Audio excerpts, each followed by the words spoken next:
apprendre à débrancher la tête. Alors quoi que nous fassions, nous sommes bien obligés de reconnaître que nous sommes toujours en train de penser.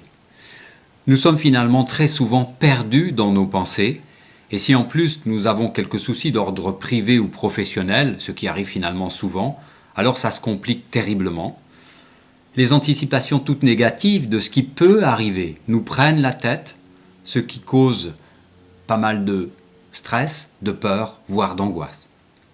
Alors existe-t-il un moyen de débrancher cette tête? La réponse est oui. Alors tout d'abord, comment fonctionne le mental? Eh bien en fait, c'est un merveilleux outil pour la gestion de la vie matérielle.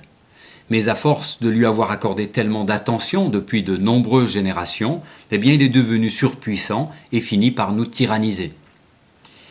Alors comme nous nous appuyons beaucoup sur lui depuis longtemps, eh bien il veut finalement tout avoir sous contrôle, et comme il ne fonctionne essentiellement que par rapport au passé et au futur, eh bien il ressasse des choses qui se sont mal passées ou nous projette dans des visions négatives.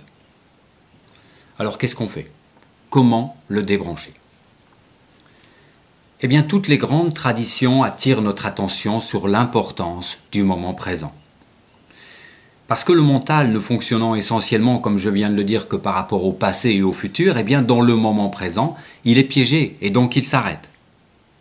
Alors certes, il revient aussitôt à la charge, mais saisissez bien que apprendre à revenir et à rester dans le moment présent est la clé pour sortir du mental et des pensées inutiles et épuisantes. Comment fait-on en pratique pour revenir et rester dans le moment présent? Eh bien, c'est tout l'objet de la pratique méditative, de la méditation.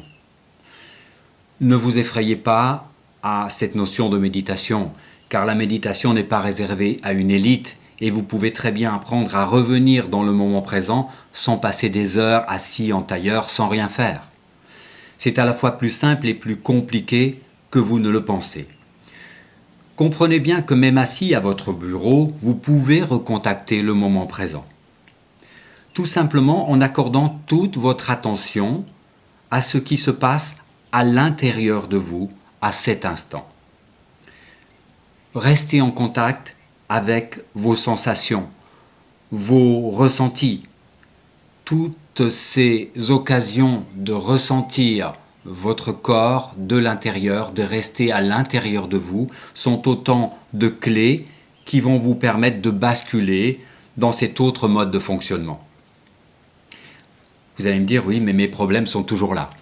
Alors d'accord, mais êtes-vous certain que vous rendre malade et vous pourrir la vie pour ce qui peut arriver dans 2 heures, 2 jours, 2 mois ou 2 ans et qui n'arrivera sans doute jamais, est-ce bien utile?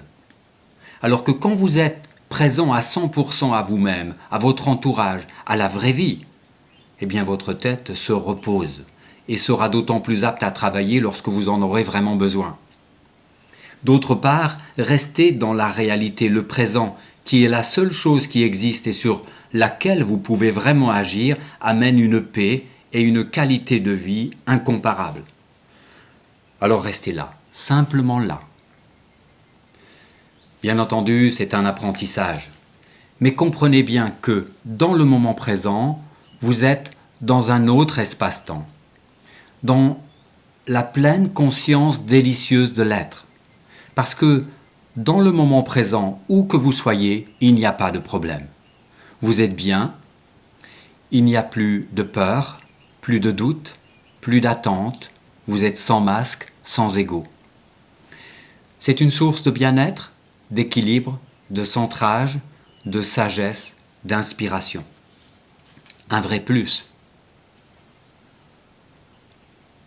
Si il fallait comparer les deux modes de fonctionnement, on pourrait dire que le mental, produit les pensées, la réflexion, l'érudition, alors que l'être profond que nous contactons lorsque nous sommes dans le moment présent et à partir duquel nous fonctionnons, est une source d'intuition, d'inspiration, de sagesse. Lorsque nous sommes dans le moment présent, nous sommes en lien avec l'intemporel, l'éternité, l'intelligence universelle. Que de grands mots, vous allez me dire. Et pourtant, on pourrait comparer les deux modes de fonctionnement à deux ordinateurs. Le premier qui tourne sur ses programmes et sa mémoire propre, et le second relié à Internet.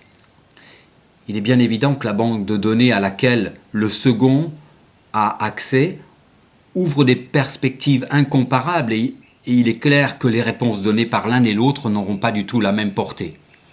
Dans un cas, on se prend la tête et uniquement la tête. Dans le deuxième cas, on fonctionne à partir du centre et la tête se met au service de ce centre. On pourrait dire que dans le premier cas, on est dans le mode érudit, dans le second, on est dans le mode sagesse. Alors quelques pistes, quelques livres d'abord. Le centre de l'être de Jacques Casterman, Le pouvoir du moment présent d'Eckhart Tolle, Où tu vas tuer de Jon Kabat-Zinn, quelques pratiques, car il faut pratiquer, il faut se former, et selon vos sensibilités, eh bien, vous pouvez aller vers la méditation zen de Graf Durkheim. Alors Graf Durkheim, c'est la personne dont parle Jacques Casterman, qui est un disciple de Graf Durkheim. Graf Durkheim est la personne qui a vécu 10 ans au Japon et qui a ramené en Occident la pratique zen. La méditation de la pleine conscience de Jon Kabat-Zinn, qui est un Américain qui depuis 30 ans a épuré la méditation de toutes ses connotations religieuses pour l'amener à la portée de notre civilisation. Très intéressant aussi. Ensuite, il y a le Tai Chi Chuan, le Qigong, vous avez aussi la sophrologie, le yoga, qui sont autant de pratiques qui vont vous amener, selon les maîtres qui vont vous guider, vers le moment présent, vers la conscience de l'être, rester en vous et avoir cette sensation extraordinaire que l'on peut découvrir lorsqu'on fait cette pratique. Alors en conclusion, eh bien à une époque où tout s'accélère et où le futur paraît compliqué, voire anxiogène pour beaucoup, oser s'intéresser à des techniques de méditation nous permettant d'apprendre à vivre à partir du moment présent semble être devenu incontournable. Incontournable pour savoir sortir du mental et des pensées compulsives, incontournable pour agir à partir d'un profond équilibre et d'une grande sérénité, quoi qu'il arrive, incontournable enfin pour trouver de vraies réponses sur cette nouvelle base aux grands défis du XXIe siècle.